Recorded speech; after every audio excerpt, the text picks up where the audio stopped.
Di antara para muhibbin yang saya tayangkan di sini, yang bertaubat, ini yang paling tajam, ini yang paling keras, ini yang paling menusuk klan Ba'alawi.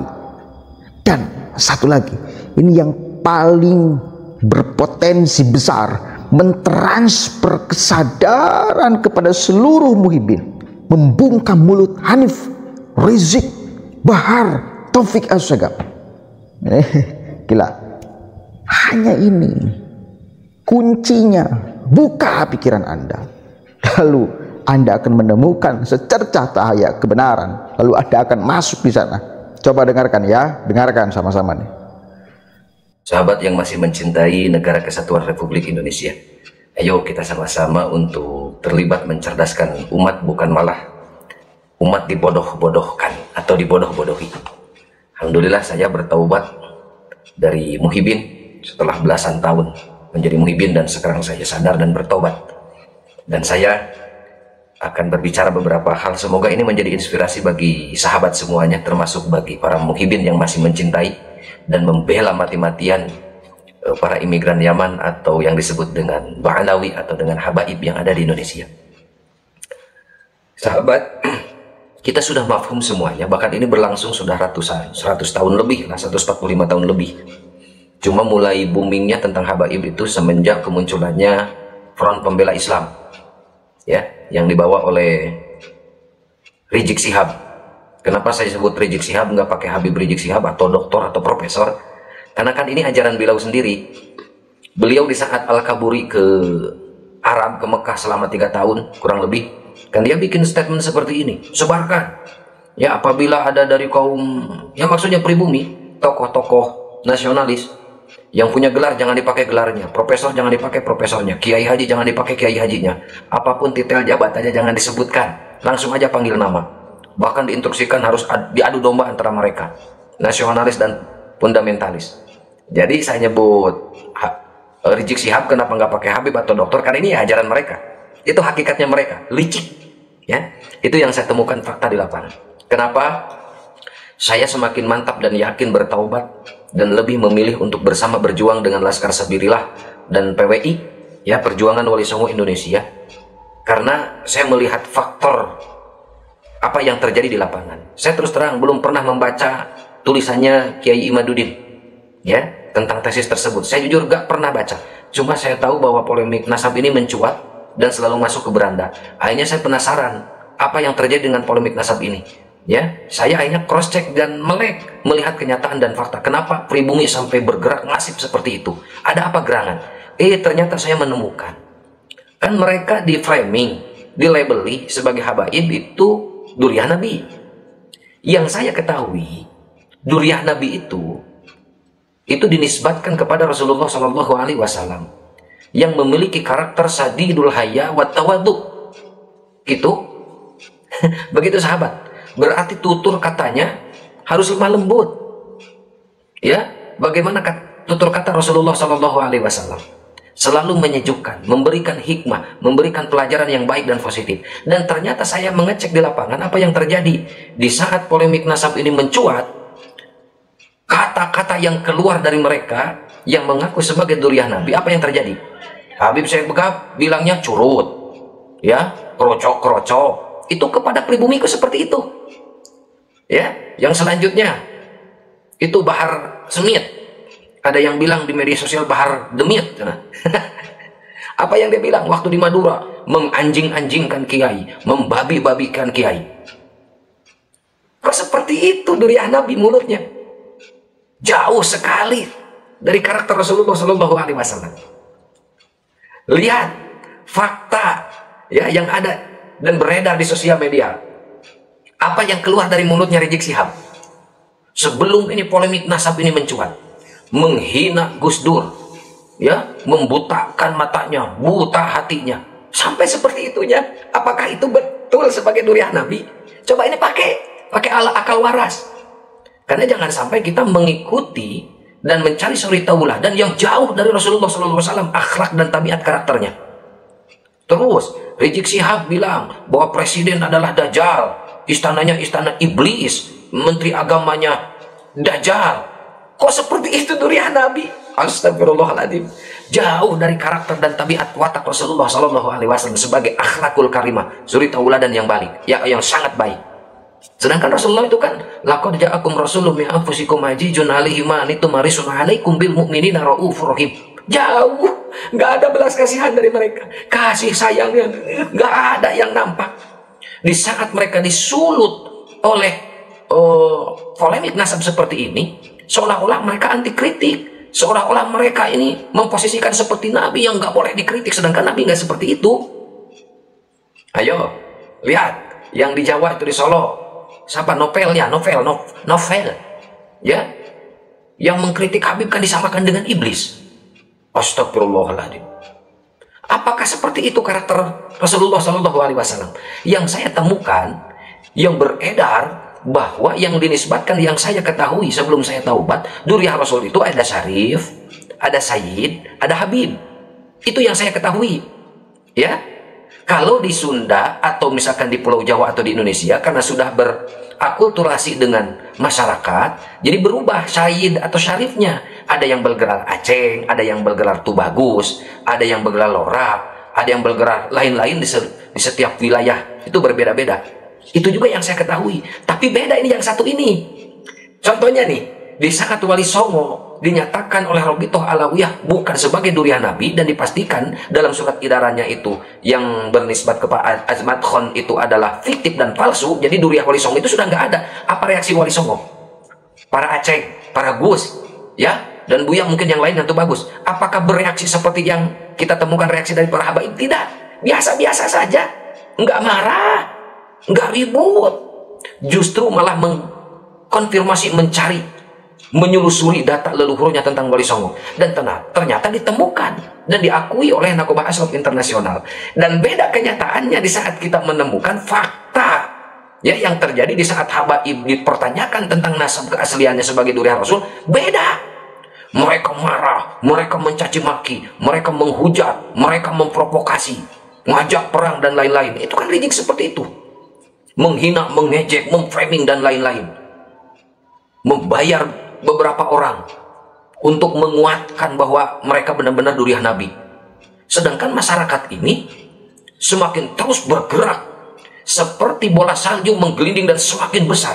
Berupaya sehebat dan sekuat apapun dari klan Ba'lawi, bukan justru malah menguatkan, justru malah semakin menghancurkan kredibilitas dan martabatnya.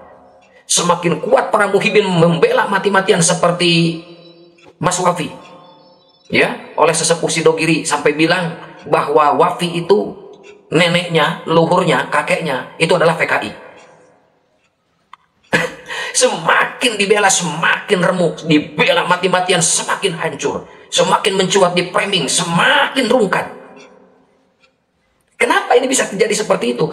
Karena kalau dianalogikan gaharu, apabila dibakar, bukan bau yang keluar, tapi malah harum.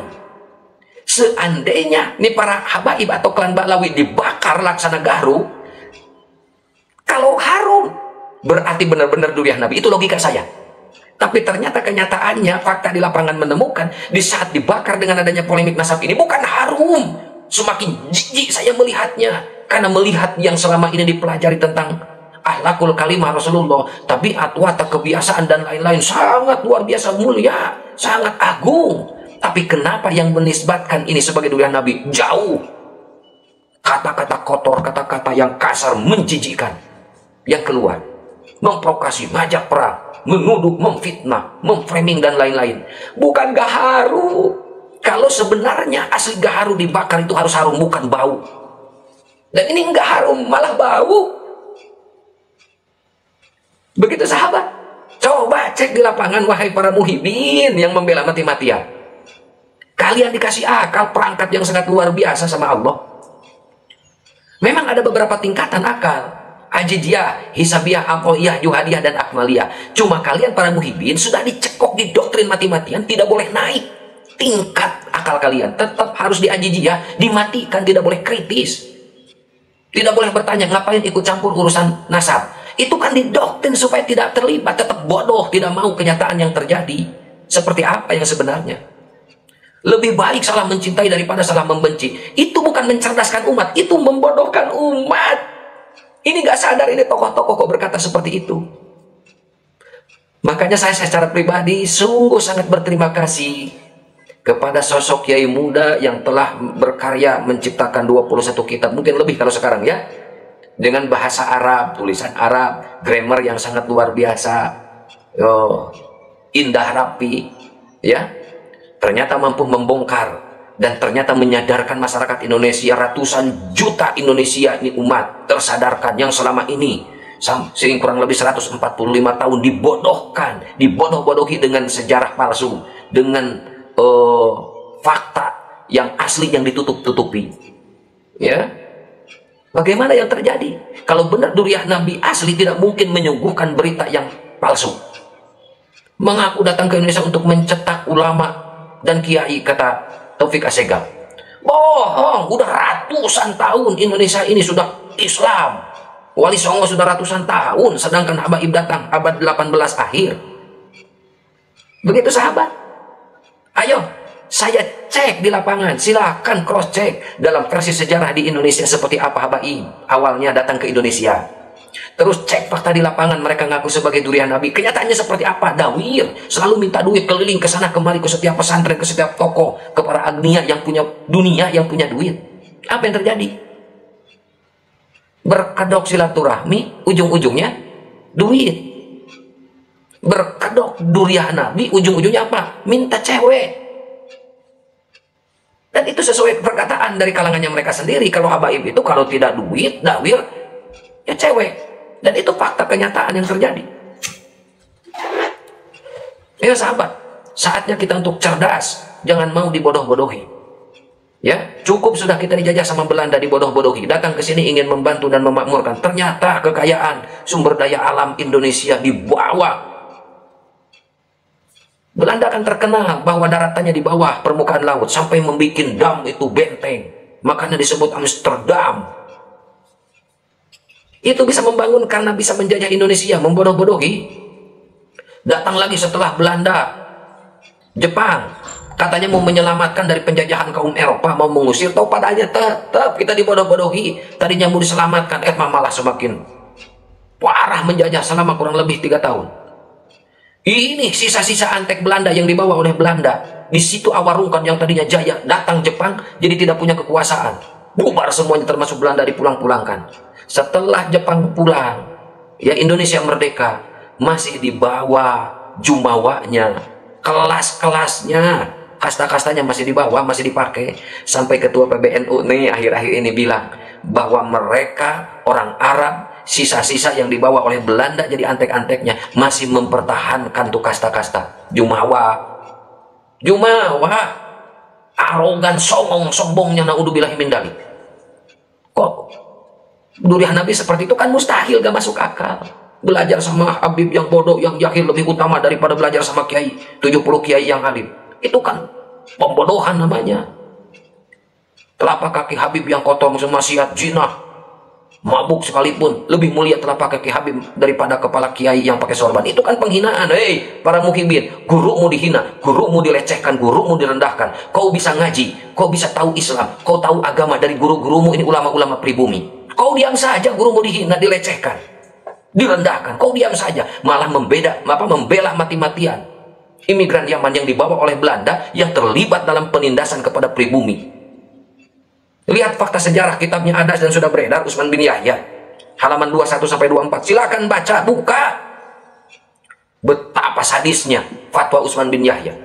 Kaum Toriko dan Sufi itu sesat, para pejuang yang memberontak ke Belanda itu bukan jihad. Itu bagaimana? Masa durian Nabi seperti itu malah merugikan umat Islam? Yang notabene kalau benar sebagai durian Nabi, masa merugikan umatnya, datuknya sendiri? Mustahil. Ini akal bisa menerima kejadian dan fakta seperti itu. Ini menunjukkan hakikatnya sebenarnya mereka bukan durian Nabi. Atas dasar itu saya bisa tobat, alhamdulillah. Oke, keren ya? Keren nggak? Ini membungkam mulut seluruh para habaib. Hanif Walatos, Rizik Syihab, Bahar Smith, Taufik Assegaf, dibungkam oleh orang ini. Kuncinya satu, ininya dibuka. Berulang-ulang saya katakan, karena ini pembeda antara manusia dengan hewan, dan kita sedang melacak persoalan yang mampu diungkap kebenarannya oleh akal, saudara, lalu Anda mematikan akal, ya tentu Anda tidak akan menemukan kebenaran itu. Ini kan rasional banget apa yang beliau sampaikan. Lihat realitas di lapangan, statement-statement mereka. Masa tidak terganggu? Masa tidak mau kemudian membuka pikiran untuk menerima kenyataan? Bebal sekali kan kalau seperti itu. Tapi ya wis lah, kita akan terus menggedor,